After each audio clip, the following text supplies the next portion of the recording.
رات سے کہہ دے کہ بس ایک رات کی ہمیں مہلت دے دے، ایک رات کی ہمیں مہلت دے دے، تاکہ ہم دل کھول کے اپنے رب کی بندگی کر سکیں، تاکہ دل کھول کے ہم سجدے ادا کر سکیں، تاکہ اپنے نانا پر درود و سلام پڑھ سکیں۔ حضرات جب عمر بن سعد سے جا کر غازی عباس نے اتنا کہا تھا کہ بھیا حسین چاہتے ہیں کہ ایک رات کی مہلت دے دی جائے، عمر بن سعد نے اس بات کو مان لیا، کہا ٹھیک ہے تمہیں ایک رات کی اور مہلت ہے۔ اب یہ رات آتی ہے جس رات میں ہم اور آپ بیٹھے ہیں، یہ رات آتی ہے، میرا امام جانتا تھا یہ ہماری آخری رات ہے، یہ ہماری آخری رات ہے۔ عشاء کی نماز کے بعد جب اندھیرا چھا گیا تو میرے امام نے تمام لوگوں کو ایک خیمے میں اکٹھا کیا، اور اکٹھا کرنے کے بعد عباس سے کہا غازی ادھر آؤ۔ حضرت عباس آئے، میرے امام نے کہا عباس چراغ کو گل کر دو، چراغ کو بجھا دو، چراغ بجھا دیا گیا۔ میرے امام نے کہا تھا لوگوں، ان لوگوں کا جھگڑا مجھ سے ہے، ان لوگوں کی دشمنی مجھ سے ہے، یہ میرے خون کے پیاسے بنے ہوئے ہیں، یہ میری جان لینا چاہتے ہیں، اگر تم چلے جاؤ گے تو میں تم سے کچھ مواخذہ نہ کروں گا، اگر تم چلے جاؤ گے تو تم سے کچھ مطالبہ نہ کروں گا، جاؤ زندگی کی بہاریں دیکھو، جا کر اپنے بچوں سے مل جاؤ، جاؤ اپنے اپنے شہروں کو واپس پلٹ جاؤ، اندھیرا ہے کوئی کسی کو دیکھے گا بھی نہیں، اور تم چلے جاؤ گے تو میں تم سے ناراض نہ ہوں گا، میں وعدہ کرتا ہوں کل جب نانا کے ساتھ جنت میں جاؤں گا تو تمہیں اپنے ساتھ لے کر جاؤں گا، تم واپس جانا چاہتے ہو تو چلے جاؤ۔ حضرات چراغ بجھا دیا گیا، میرے امام نے انتظار کیا کہ جو جائے گا چلا جائے گا، پھر کچھ دیر کے بعد امام نے کہا غازی عباس چراغ جلایا جائے۔ حضرات جب چراغ جلایا گیا تو میرے امام نے دیکھا تھا جتنے لوگوں کی تعداد چراغ بجھانے سے پہلے تھی اتنے ہی لوگوں کی تعداد چراغ جلانے کی بعد بھی تھی، کوئی نہ گیا تھا۔ مسلم بن عوف جا کھڑے ہوئے، حبیب ابن مزاغر کھڑے ہوئے، تمام کے تمام کھڑے ہو کر کہہ رہے تھے اے امام عالی مقام کیسی باتیں کرتے ہو، ہم جنگلوں کے درمیان پہاڑوں کے درمیان ظالموں کے نرگے میں سیدہ کے لال کو تنہا چھوڑ کر چلے جائیں گے تو کل تمہارے نانا کو کیا جواب دیں گے؟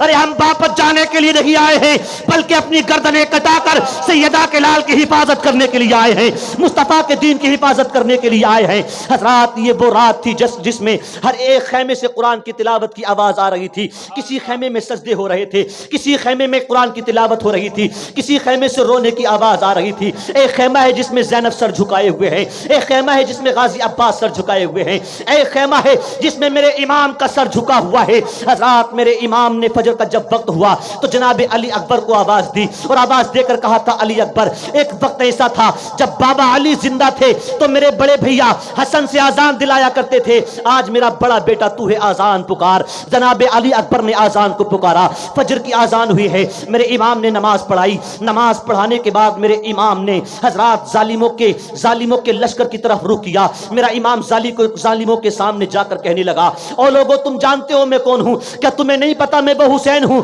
جس کو میرے نانا اپنے کاندھوں پر بٹھا کر مدینے کی گلیوں کی سیر کرایا کرتے تھے؟ میں وہ حسین ہوں جس کو فرشتے آ کر جھولا جھلایا کرتے تھے، میں وہ حسین ہوں جس کے لیے جنت سے جوڑا آ جایا کرتا تھا، میں وہ حسین ہوں جس کی رگوں میں علی کا خون ہے، میں وہ حسین ہوں جس کی رگوں میں فاطمہ کا دودھ ہے۔ او لوگوں ابھی بھی وقت ہے، واپس پلٹ جاؤ یا میرے ساتھ میں آ جاؤ، جو آج میرے ساتھ آ جائے گا یا جو واپس پلٹ جائے گا میں وعدہ کرتا ہوں کل اپنے نانا جان سے اس کی سفارش کراؤں گا، کل اپنے نانا جان سے اس کی شفاعت کراؤں گا، جنت کا حقدار بنا دوں گا۔ میرے امام نے جب اتنا کہا تو شمر لعین نے کہا تھا او حسین اپنی باتیں اپنے پاس رکھ، یہاں تو بچنے کا ایک ہی راستہ ہے، اگر یزید کے ہاتھ پہ بیعت کر لے تو تیری جان تو بخش دی جائے گی، تجھے بھی چھوڑ دیا جائے گا، تیرے بچوں کو بھی چھوڑ دیا جائے گا، اگر تو ہماری بات نہ مانے گا تو پھر تیار ہو جا مرنے کے لیے، تجھے بھی مارا جائے گا، تیرے بچوں کو بھی مارا جائے گا۔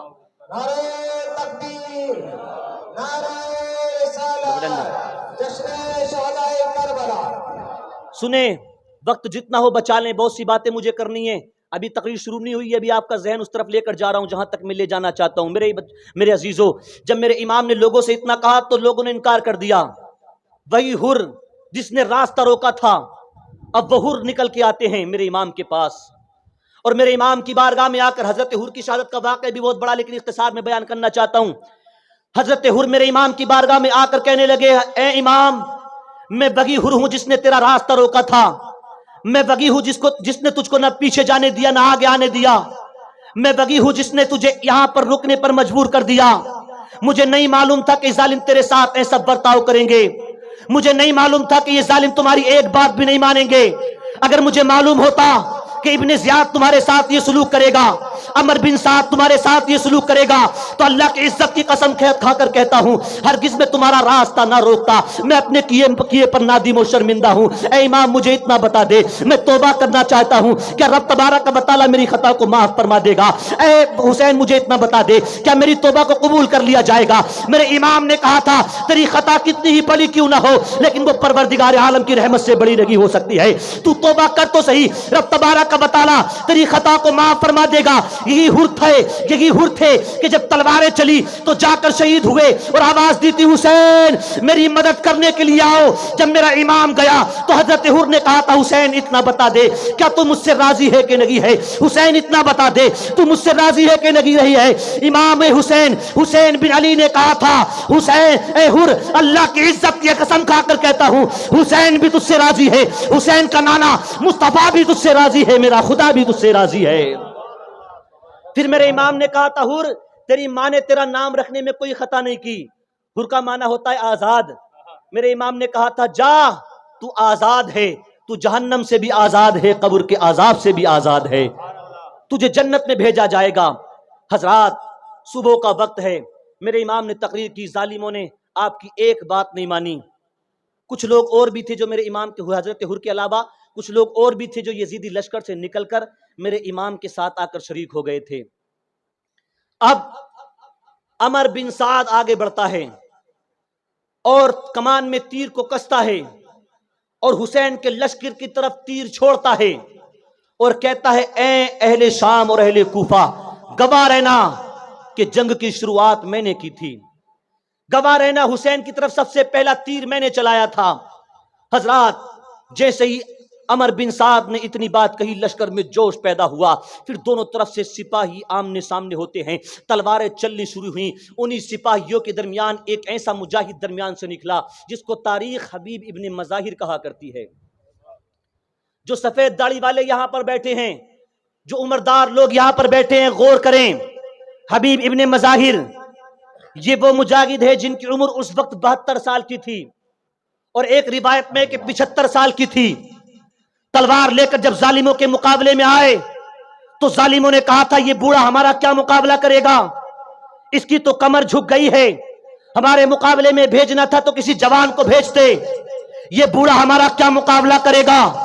لیکن تاریخ بتاتی ہے کہ 75 سال یا 72 سال کے اس بوڑھے نے جب تلوار کو چلانا شروع کیا تھا تو کوفے کے بڑے بڑے بہادر اس کا مقابلہ نہیں کر پا رہے تھے، کوفے کے بڑے بڑے جوان اس کا مقابلہ نہیں کر پا رہے تھے۔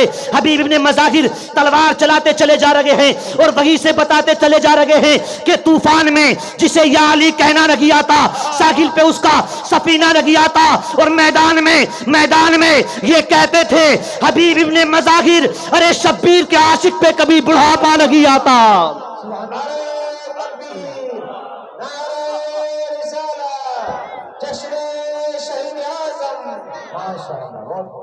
میدان میں یہ کہتے تھے حبیب ابن مظاہر شبیر کے عاشق پہ کبھی بڑھاپا نہیں آتا، شبیر کے عاشق پہ کبھی بڑھاپا نہیں آتا۔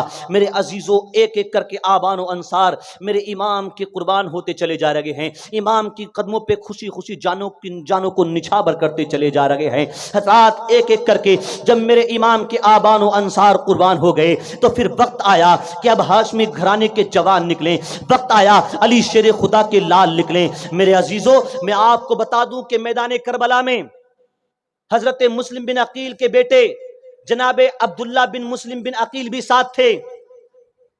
جب تمام رفقا آوان و انصار قربان ہو گئے، شہید ہو گئے، تو حضرت عبداللہ بن مسلم امام علی مقام کی بارگاہ میں حاضر ہوتے ہیں، عرض کرتے ہیں چچا جان اجازت چاہتا ہوں، میدان کربلا میں جا کر دشمنوں کے چھکے چھڑانا چاہتا ہوں، ان کو ان کی اوقات بتانا چاہتا ہوں۔ میرے امام نے کہا تھا بیٹے تیرے چچا اور تیرے والد جناب مسلم کو اور تیرے دو بھائی محمد اور ابراہیم کو کوفے والوں نے پہلے ہی شہید کر دیا ہے، ان کی ہی قربانیاں بہت ہیں، ان کے ہی احسانات بہت ہیں، اب میں تجھے اجازت نہیں دے سکتا، اب میں نہیں چاہتا کہ مسلم کا ایک بیٹا جو میرے ساتھ ہے وہ بھی شہید ہو جائے۔ جناب مسلم بن عقیل کے بیٹے جناب عبد عبداللہ نے کہا تھا حسین کیا کروں گا ایسی زندگی جی کر نہ جس میں تم ساتھ ہو، نہ جس میں بابا مسلم ساتھ ہو، نہ جس میں محمد اور ابراہیم ساتھ ہو، ایسی زندگی جی کر کیا کروں گا، اجازت دی جائے۔ آخرکار میرے امام نے حضرت مسلم کے اس بیٹے کو بھی اجازت دی۔ جناب عبداللہ بن مسلم کربلا کے میدان میں گئے اور نہایت ہی بہادری کے ساتھ تلوار کو چلایا، شجاعت کا وہ مظاہرہ دنیا والوں کے سامنے پیش کیا کہ حضرات کفار کے جناب یزید کے لشکر میں لرزہ طاری ہو گیا تھا، ایسا لگتا تھا کہ صرف تلوار نہیں چل لگی ہے بلکہ آسمان کی بجلی چمک رہی ہو۔ عبداللہ بن مسلم نے بہت سے لوگوں کو واصل جہنم کیا، پھر ایک وقت ایسا آیا کہ گھوڑے سے نیچے گرے اور آپ نے بھی جام شہادت نوش کر لیا۔ انا للہ و انا الیہ راجعون۔ ایک ایک کر کے آبان و انصار شہید ہوتے تھے اور میرا امام اپنے ہاتھ سے جا کر کٹی ہوئی لاشیں اٹھا کر لا رہا ہے۔ حضرت مسلم بن عقیل کے 3 بھائی بھی ساتھ تھے، وہ تینوں بھی شہید ہوئے، اور حضرت حسین اور حضرت عباس کے علاوہ 4 بیٹے اور تھے حضرت علی کے وہاں پر۔ ایک کا نام محمد بن علی تھا، ایک کا نام عثمان بن علی تھا، ایک کا نام جعفر بن علی تھا، ایک کا نام عبداللہ بن علی تھا۔ حضرت عباس اور حضرت حسین کے علاوہ 4 بیٹے اور تھے امام حسین جناب علی کے، مولا علی کے 4 بیٹوں نے بھی شہادت پیش کی۔ پھر ایک وقت ایسا آیا، اب دل پہ ہاتھ رکھ کے سننا سنی مسلمانوں، آپ کا ذہن بنا کر بس یہاں تک میں آپ کو لانا چاہتا تھا۔ جب ایک ایک کر کے رفقا شہید ہو گئے تو ایک وقت کربلا کے میدان میں ایسا آیا تھا کہ حضرت قاسم امام کے سامنے کھڑے تھے۔ حضرت قاسم کون ہے؟ یہ حضرت حسین کے بڑے بھیا جناب حسن کے بیٹے ہیں۔ حضرت قاسم میرے امام کے سامنے کھڑے تھے۔ میرے امام نے حضرت قاسم سے کہا تھا قاسم معاملہ کیا ہے؟ حضرت قاسم نے عرض کیا تھا چچا جان میدان کربلا میں جا کر دین پر اپنی جان نچھاور کرنا چاہتا ہوں، جام شہادت نوش کر کے دادی فاطمہ کے پاس جانا چاہتا ہوں، دادا علی کے پاس جانا چاہتا ہوں، نانا مصطفیٰ کے پاس جانا چاہتا ہوں۔ جب میرے امام نے اتنا سنا تو کہا نہیں نہیں قاسم تجھ کو اجازت نہ دی جائے گی، کیونکہ تو میرے بھائی حسن کی نشانی ہے، تجھ کو اجازت نہ دی جائے گی۔ حضرت قاسم نے اصرار کیا لیکن میرے امام نے انکار کر دیا۔ جب میرے امام نے انکار کیا تو قاسم پلٹ کر جناب زینب کے پاس پہنچے اور زینب کے پاس پہنچ کر کہا تھا پھوپھی جان، اے پھوپھی جان آج مجھ کو ایسا لگتا ہے کہ میں یتیم ہو گیا، میرے بابا کو انتقال کیے کئی سال گزر گئے لیکن آج تک کبھی مجھے یتیمی کا احساس نہ ہوا، کیونکہ اگر کوئی تمنا لبوں پر آتی تھی تو لب بند ہونے سے پہلے چچا حسین اس تمنا کو پوری کر دیا کرتے تھے، اگر کوئی خواہش زبان پر آتی تھی تو زبان بند ہونے سے پہلے، زبان کی حرکت بند ہونے سے پہلے چچا اس خواہش کو پورا کر دیا کرتے تھے۔ لیکن آج شہادت کی خواہش لے کر، آج شہادت کی تمنا لے کر چچا کے پاس گیا تھا، چچا نے انکار کر دیا۔ قاسم یہ کہہ کر رو رہے تھے، جناب زینب کے کندھے سے لگ کر رونے لگے۔ پھر حضرت قاسم کہتے ہیں مجھے یہاں پر ایک بات یاد آئی ہے کہ جب میرے بابا حسن انتقال کا وقت قریب آیا، جب میرے بابا کی شہادت کا وقت قریب آیا تھا، اس وقت میرے بابا نے ایک پرچی مجھے دی تھی، ایک پرچے پہ کچھ لکھ کر مجھے دیا تھا اور کہا تھا بیٹے قاسم زندگی میں جب سب سے بڑا مشکل کا وقت آن پڑے تو اس پرچے کو کھول کے دیکھنا، تعویذ بنا کے اپنے پاس رکھ لو، جب مصیبت کا وقت آن پڑے، زندگی میں سب سے بڑا مصیبت کا وقت آن پڑے تو اس پرچے کو کھول کر دیکھنا۔ جناب قاسم کہتے ہیں پھوپھی جان آج سے بڑا مصیبت کا وقت کون سے ہوگا، آج سے بڑا پریشانی والا دن کون سا ہوگا؟ جناب قاسم نے اس پرچے کو کھولا اور دیکھا تو اس میں یہ لکھا ہوا تھا بیٹے قاسم میں جانتا ہوں کہ تم اس وقت کربلا میں ہوگے، میں جانتا ہوں کہ تمہارے چچا حسین کو لوگوں نے گھیرا ہوا ہوگا، میں جانتا ہوں کہ تم اس وقت بھوکے پیاسے ہوگے، میں جانتا ہوں ایک ایک کر کے تمہارے ساتھی کربلا میں جا کر اپنی گردنیں کٹا رہے ہوں گے، اس وقت بھیا حسین کو تمہاری ضرورت ہے، اس وقت میرے بھائی حسین کو بے یار و مددگار نہ چھوڑنا، قاسم ضرورت پڑے تو حسین کے قدموں میں اپنی جان نچھاور کر دینا، ضرورت پڑے تو حسین کے لیے اپنے سر کو کٹا دینا۔ جناب قاسم نے جیسے یہ پڑھا تو مسکرانے لگے، باچھیں کھل گئیں اور کہا کہ دیکھتا ہوں اب کون روکتا ہے کربلا کے میدان میں جاتے جانے سے۔ حضرات مسکراتے ہوئے میرے امام کی بارگاہ میں پہنچے اور حسین سے کہا تھا چچا جان دیکھو تو صحیح، یہ میرے بابا کا خط، میرے بابا کا پرچہ میرے پاس ہے جو شہادت کے وقت میں میرے بابا نے مجھے دیا تھا، اب بتاؤ اب تو میں جاؤں گا کیونکہ بابا کی وصیت مجھے مل گئی ہے۔ حضرات جناب حسین نے جب اس پرچے کو پڑھا تو پروردگار عالم کی بارگاہ میں عرض کی تھی اے پاک پروردگار عالم تو نے مجھے کیسا بھائی عطا فرمایا ہے جو میری شہادت سے پہلے اپنی اولاد کو مجھ پر قربان کر گیا ہے۔ حضرات میرے حسین نے ہاتھوں کو اٹھا کر دعا کی تھی اے پاک پروردگار عالم میرا بھائی حسن اپنی اولاد کو تیرے حسین پہ قربان کر رہا ہے، اے پروردگار عالم قیامت تک میرے بھائی کی نسل کو آباد رکھنا، قیامت تک میرے بھائی کی نسل کو آباد رکھنا۔ حضرات تاریخ منہ تک رہی تھی، اب ذرا ذہن کو کشادہ کرو، تاریخ منہ تک رہی تھی کہ حسین نے جو اس وقت دعا کی تھی کہ حسن کی نسلوں کو آباد رکھنا قیامت تک، یہ دعا کب پوری ہوگی؟ یہ دعا اس وقت پوری ہوئی کہ جب گیلان کی سرزمین پر جناب عبد القادر کی پیدائش ہوتی ہے۔ آپ جانتے کیسے؟ جب حسین نے یہ دعا کی تھی کہ مولا میرے بھائی حسن کو، میرے بھائی حسن کی آل کو قیامت تک سلامت رکھنا، آباد رکھنا، تو اس وقت آواز آئی تھی، اس وقت آواز آئی تھی، حسین ہم تیرے بھائی کو ایک ایسا بیٹا عطا فرمائیں گے مستقبل میں کہ جیسے نبیوں میں تیرے نانا کو سب کا سردار بنایا گیا ہے، ایسے ہی ولیوں میں وہ سب کا سردار ہوگا۔ حضرات تاریخ بتاتی ہے کہ یہ دعا اس وقت پوری ہوئی جب عبد القادر جیلانی نے اعلان کیا تھا، لوگوں دنیا میں جتنے بھی ولی ہیں اللہ نے ان تمام کا سردار مجھے بنا کر بھیجا ہے۔ آج بھی امام حسن کی نسلیں پائی جاتی ہیں، جو سید لوگ آپ کو ملتے ہیں حسنی جتنے بھی سید ہیں میرے حسن کی آل سے ہے، یہ دعائے حسین کا نتیجہ ہے۔ حضرت قاسم نے کہا بھائی چچا جان اب تو اجازت دے دیں۔ حضرات امام حسین نے کہا تھا ٹھیک ہے۔ امام علی مقام نے اپنے ہاتھوں سے امام قاسم کے سر پہ سہرا باندھا۔ ایک بات اور میں آپ کو بتا دوں، ایک من گھڑت کہانی یہ بیان کی جاتی ہے کہ حضرت قاسم کی سکینہ سے کربلا میں شادی ہوئی تھی۔ پہلے تو یہ جانے کہ سکینہ نام نہیں، وہ اصل میں سکینہ تھا، مشہور ہو گیا سکینہ۔ کہا جاتا کہ قاسم کی شادی سکینہ سے کربلا کے میدان میں کی گئی تھی، یہ من گھڑت کہانی ہے۔ حقیقت یہ ہے کہ حضرت قاسم کی نسبت کی گئی تھی حضرت سکینہ کی طرف، مطلب یہ بات طے ہو گئی تھی کہ مستقبل میں ان کا نکاح کیا جائے گا۔ قاسم کا نام لے کر مہندی نکالنا اور یہ کہنا کہ کربلا کے میدان میں ان کو دولہا بنایا گیا، سکینہ کے مہندی لگائی گئی، قاسم کی شادی کی گئی، یہ ایک من گھڑت کہانی ہے، جہالت پر مبنی ہے۔ خدا را ان خرافات کو انجام نہ دیا کریں۔ قاسم کے نام کی مہندی نکالنا اور ان کی شادی کے بارے میں باتیں کرنا بند کرو اس بکواس کو۔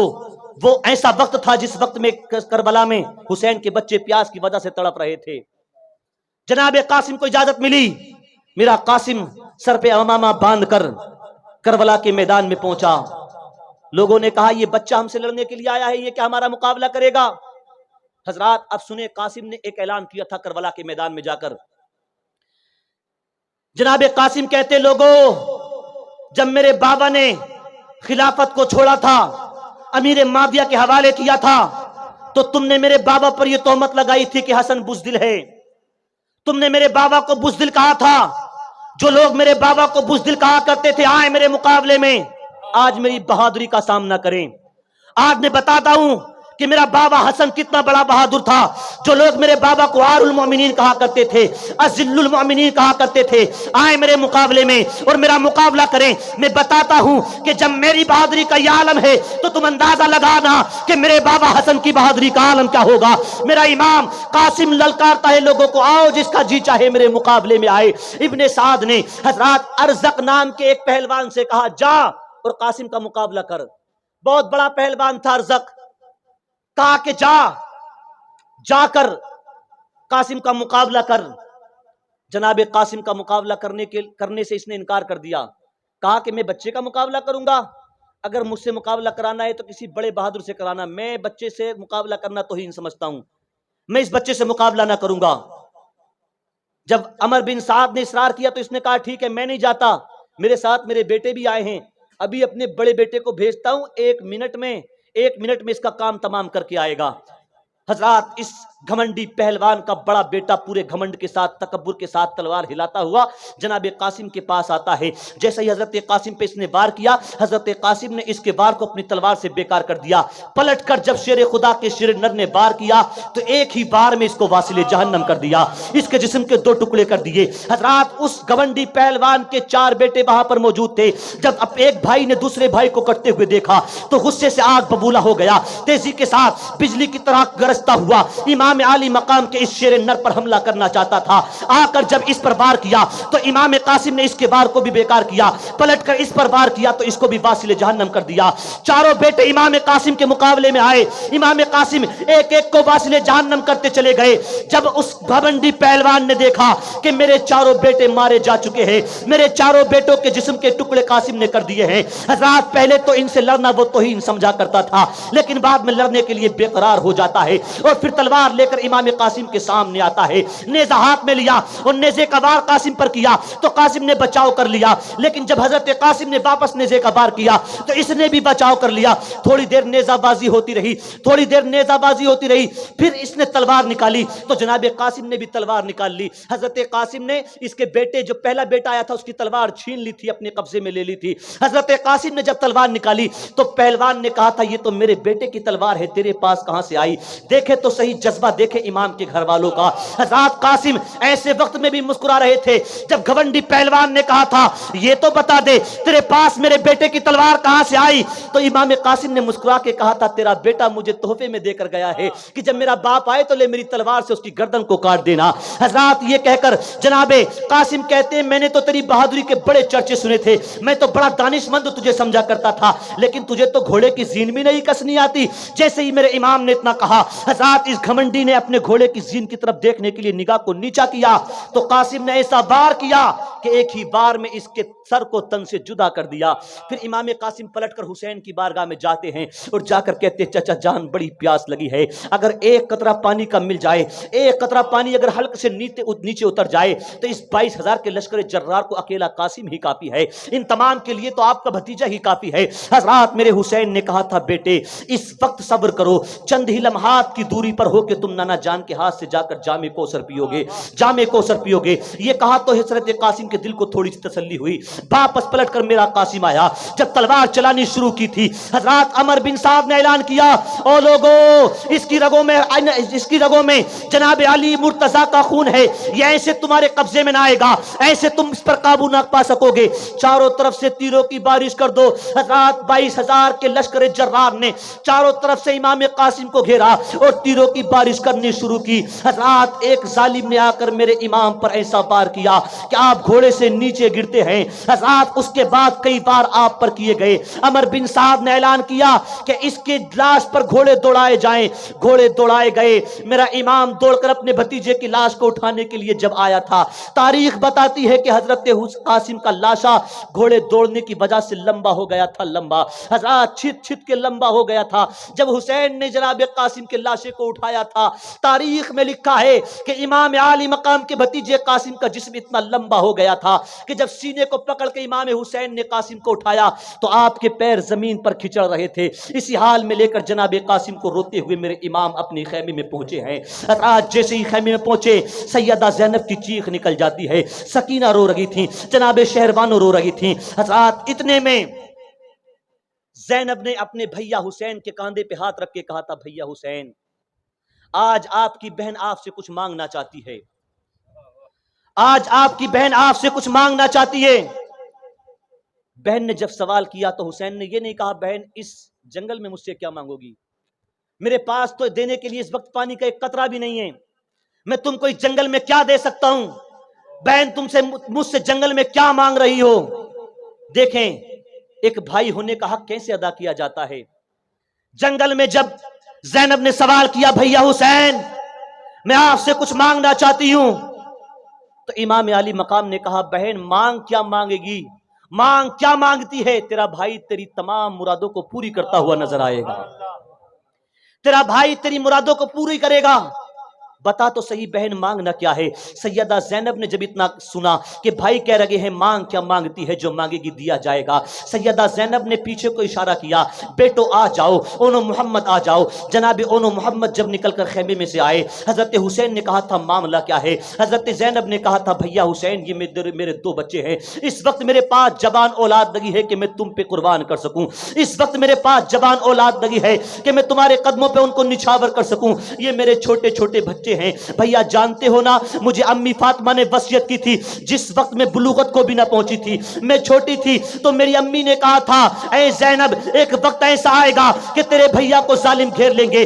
کربلا کے میدان میں تیرے بھیا کو پیاسا رکھا جائے گا، بھوکا رکھا جائے گا، اس وقت تیرا بابا علی موجود نہ ہوگا، اس وقت تیری ماں فاطمہ موجود نہ ہوگی، اے زینب اس وقت اپنے بھیا کا ساتھ نہ چھوڑنا، اس وقت اپنے بھیا کا ساتھ نہ چھوڑنا، جو بھی ہو اپنے بھیا پر قربان کر دینا۔ دینا۔ اے میرے بھائی، آج قربان کرنے کے لیے میرے پاس دولت موجود نہیں ہے، آج کچھ اور نہیں ہے۔ حضرات بھائیوں سے تو کہا جاتا ہے کہ بہنوں کا حق ادا کیا کرو، لیکن میں بہنوں سے بھی کہنا چاہوں گا کہ بھائی بہن کیسی ہونی چاہیے یہ زینب سے سیکھیں۔ کربلا کے میدان میں جناب زینب اپنے بھائی کے لیے صرف بھوک کو برداشت نہیں کر رہی تھی، صرف پیاس کو برداشت نہیں کر رہی تھی، صرف تکلیفوں کا سامنا نہیں کر رہی تھی، بلکہ اپنے بھائی پر اپنی اولاد کو قربان کرنے کے لیے تیار تھی۔ کہا تھا بھیا میرے پاس آج دولت لگی ہے کہ میں آپ پہ قربان کر سکوں، یہ میرے چھوٹے چھوٹے بچے ہیں، آپ اجازت دے دیں، آپ اجازت دے دیں تاکہ میرے بچے بھی جا کر جام شہادت نوش کر سکیں۔ مجھے معلوم ہے یہی وہ تاریخ ہے جس میں شہادت کا سہرا، شہیدوں کی سرداری کا سہرا آپ کے سر پہ رکھا جائے گا، اور جب سہرا بھائی کے سر پہ رکھا جاتا ہے تو بہنیں نظریں اتارا کرتی ہیں۔ آج نظر اتارنے کے لیے میرے پاس کوئی دولت موجود نہیں ہے، میں نظر اتارنے کے لیے اپنے بچوں کو صدقہ کر رہی ہوں، اپنے بچوں کو صدقہ دے رہی ہوں، اجازت دیں۔ میرے حسین نے اپنی بہن کی طرف حسرت بھری نگاہ سے دیکھا، کہا بہن کیسے دیکھوں گا اپنی آنکھوں سے اپنی بہن کی گود کو اجڑتا ہوا۔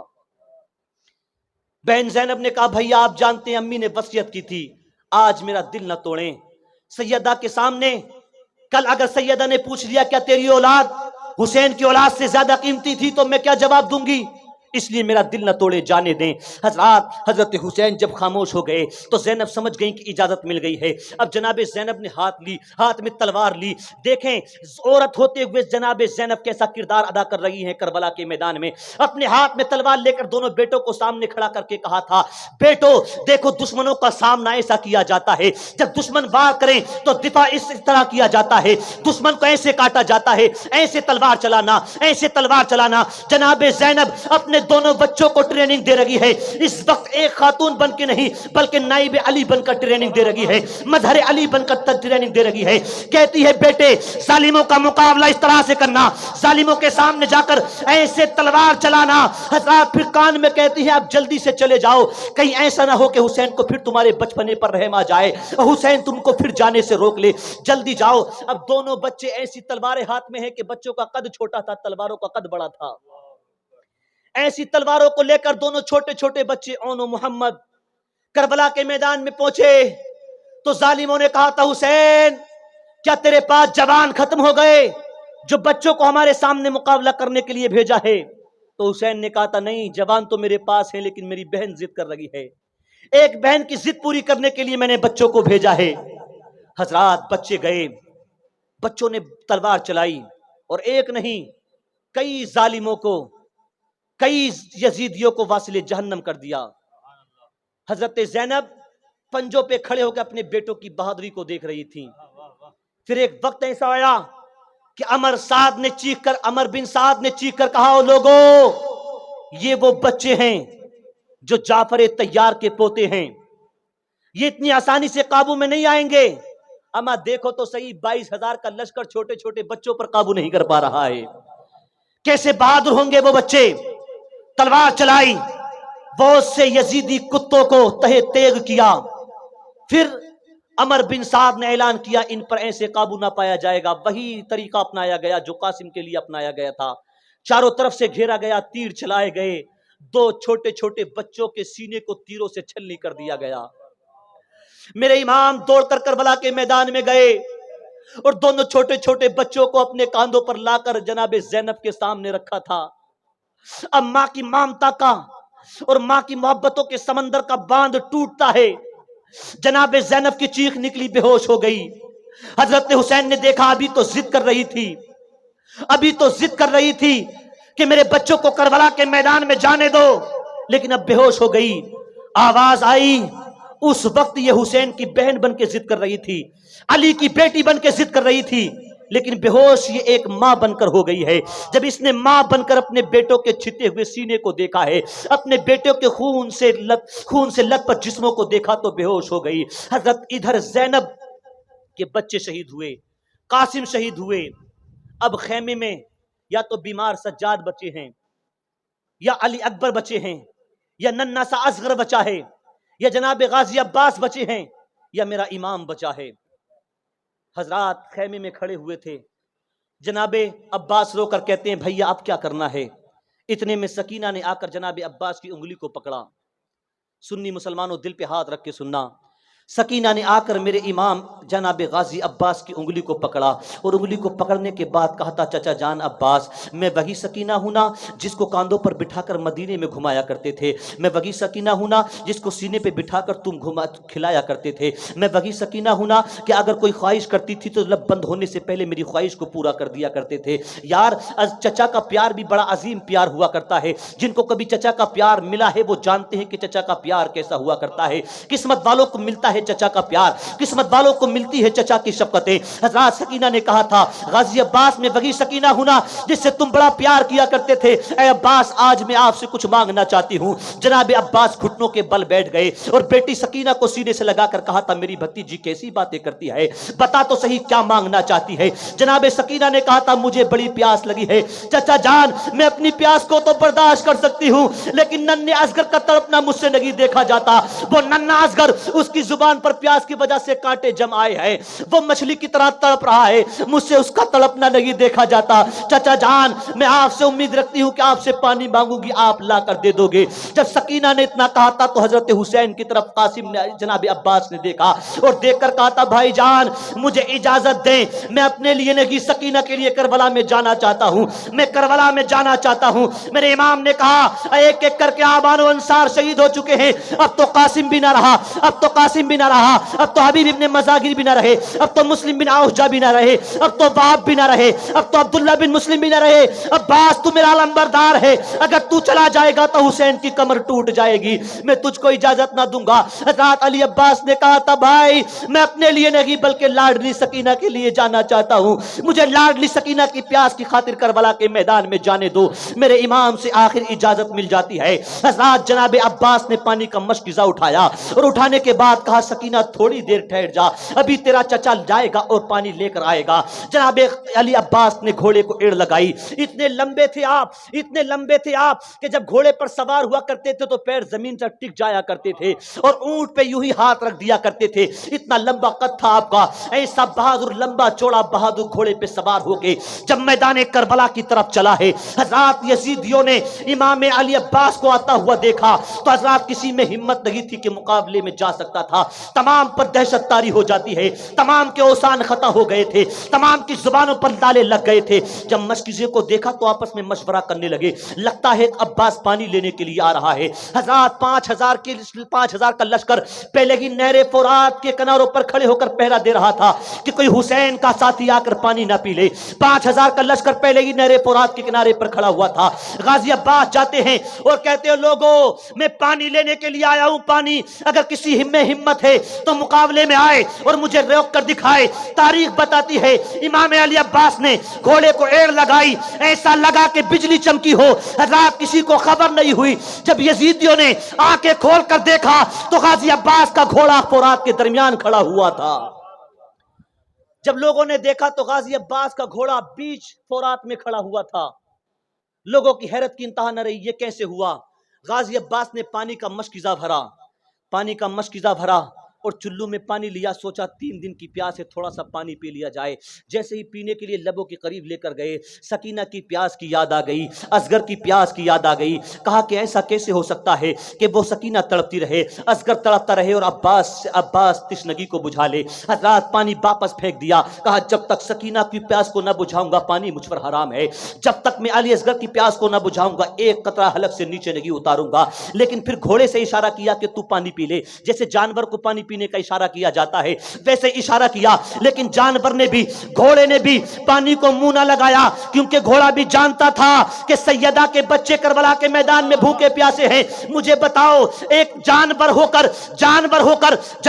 کر اہل بیت سے اتنی محبت کرتا ہے کہ ان کو پیاسا چھوڑ کر پانی نہیں پیتا؟ ارے یزید تو جانوروں سے زیادہ بدتر ہو چکا تھا، یزید کے کارندے تو جانوروں سے زیادہ بدتر ہو چکے تھے۔ حضرات جانور ہے کہ سیدہ کے لال کا خیال کر رہا ہے، لیکن یزیدیوں کو خیال نہ آیا۔ پھر علی عباس نے گھوڑے کو ایڑ لگائی اور اپنے قافلے کی طرف دوڑ لگائی۔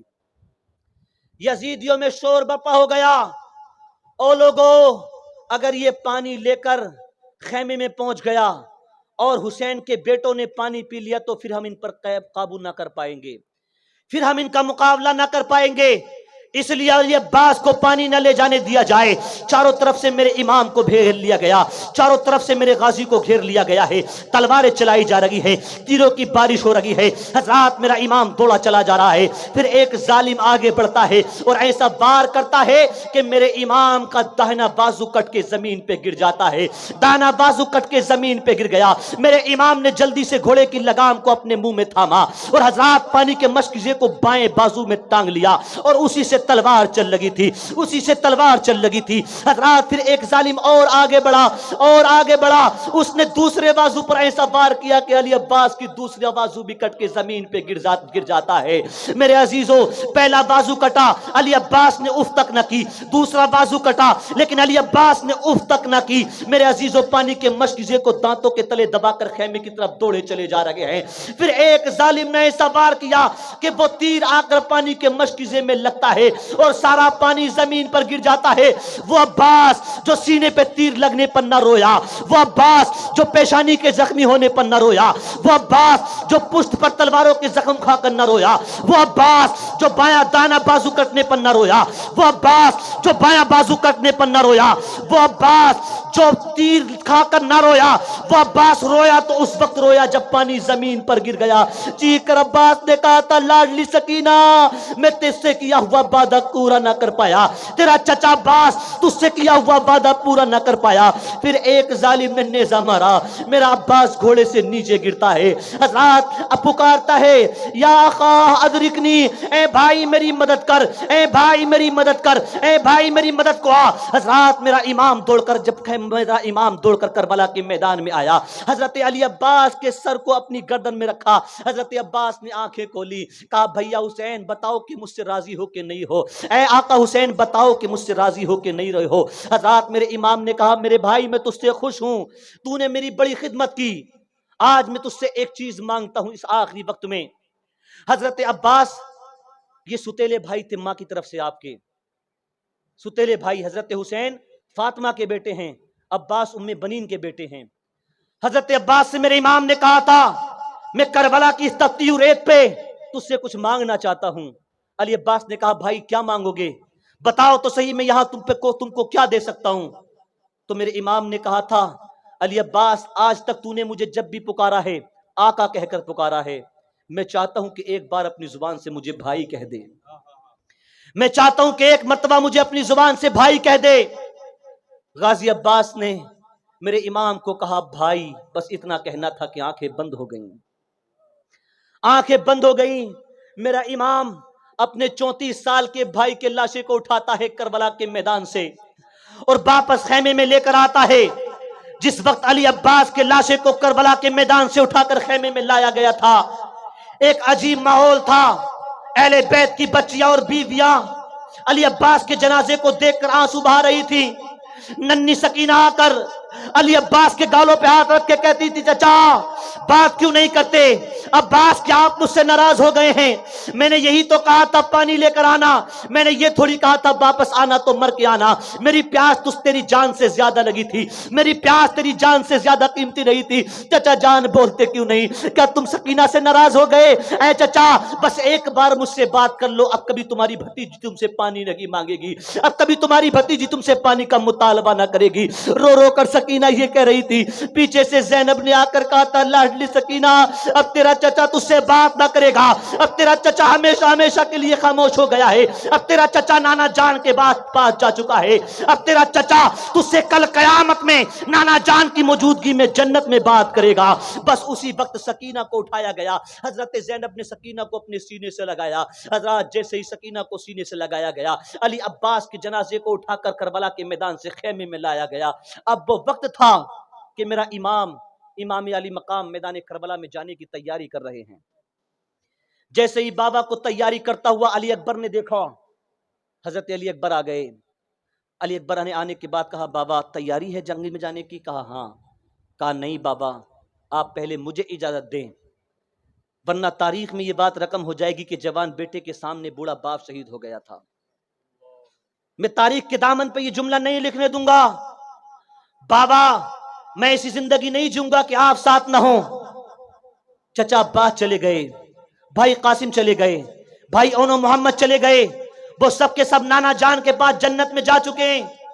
چچا جان بابا میں بھی جانا چاہتا ہوں, میں بھی چچا عباس کے پاس جانا چاہتا ہوں, میں بھی چچا مسلم کے پاس جانا چاہتا ہوں, میں بھی اونو محمد کے پاس جانا چاہتا ہوں, میں بھی جناب قاسم کے پاس جانا چاہتا ہوں. حضرات جناب علی اکبر نے جب اتنا کہا تو حسین نے رو کر کہا تھا, بیٹے کوئی ایسا باپ بھی ہے جو اپنے جوان بیٹے کو مرنے جانے کی اجازت دے گا؟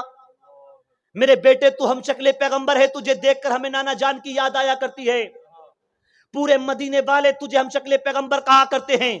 جس طرف تو جاتا ہے نانا مصطفیٰ کی یادیں تازہ ہو جایا کرتی ہیں.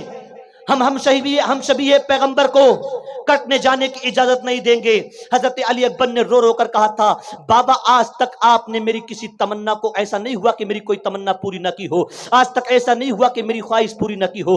بابا آج کیوں میری خواہش کو ٹھکرا رہے ہیں, آج کیوں میری تمنا کو آپ پوری نہیں ہونے دیتے؟ حضرت زینب کے پاس جا کر کہا تھا, پھوپھی امی میرے بابا کو مناؤ نہ, مجھے جانے دیں. حضرات جناب زینب نے آ کر کہا تھا, بھیا حسین جب بچہ ضد کر رہا ہے تو اس کی ضد کو بھی پوری ہو لینے دو. جناب شہروانوں نے بھی یہی کہا کہ جناب علی اکبر کو کربلا میں جانے دو. حضرات میرے امام نے اب کربلا میں جانے کی اجازت دے دی ہے علی اکبر کو. اب ذرا سوچے تو صحیح میرے امام کی بہادر بیٹے کی تاریخ کو ذرا سننا میرے عزیزو.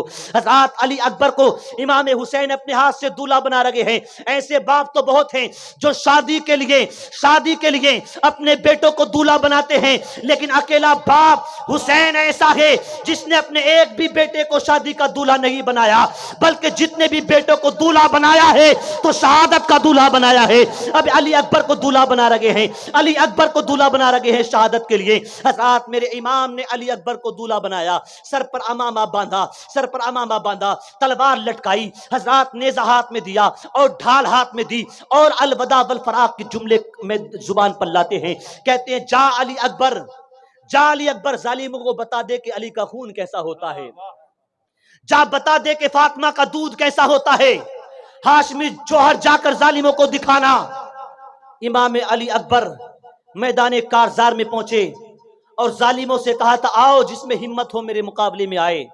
حضرات لوگوں نے کہا تھا, یہ کون ہے, اس کی شکل تو مصطفیٰ سے ملتی جلتی ہے. کسی نے کہا تھا کہ ہم شکل پیغمبر علی اکبر بن حسین ہے. حضرات یہ حسین کا بیٹا ہے جس کے چہرے میں مصطفیٰ کا جمال نظر آتا ہے, جس کے چہرے میں مصطفیٰ کے جلوے نظر آیا کرتے ہیں.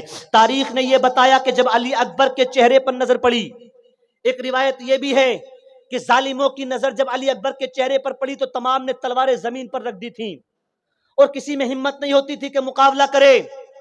حضرت علی اکبر پکارتے تھے, ظالموں آؤ میرے مقابلے میں آؤ, اگر ہمت ہے تو علی کے لال کا مقابلہ کر کے دکھاؤ. لیکن کوئی آگے نہیں آتا تھا, تو حضرت علی اکبر خود ہی ظالموں کی فوج میں کود پڑے اور پھر تلوار چلانا شروع کی. جب تلوار چلانا شروع کی ہے تو کشتوں کی پشتیں لگ جاتی ہیں. کبھی لشکر کے میمنہ پر میسرا پر حملہ کرتے ہیں, کبھی میمنہ پر حملہ کرتے ہیں, کبھی ادھر جاتے ہیں, کبھی ادھر جاتے ہیں. حضرت علی اکبر کی تلوار چلتی تھی, یزیدوں کی لاش کے ڈھیر پر ڈھیر لگتے چلے جاتے تھے.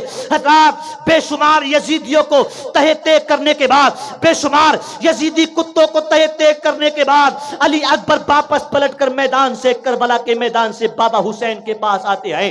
جیسے ہی علی اکبر حسین کے پاس آئے, امام حسین نے کہا تھا, بیٹے میدان کو چھوڑ کر بھاگنا یہ ہمارے گھر والوں کا طریقہ نہیں ہے, میدان کو چھوڑنا یہ علی کے شہزادوں کا طریقہ نہیں ہے, واپس کیوں آ گیا؟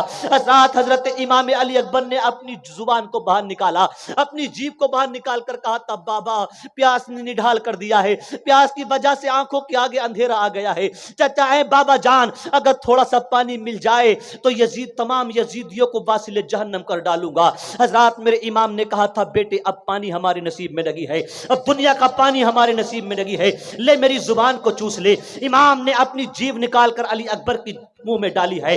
علی اکبر نے جب امام کی جیب کو چوسا تو چیخ نکل گئی. کہا تھا, بابا جان آپ کی زبان تو مجھ سے زیادہ خشک ہو چکی ہے, آپ کی زبان تو مجھ سے زیادہ کانٹے دار ہو چکی ہے.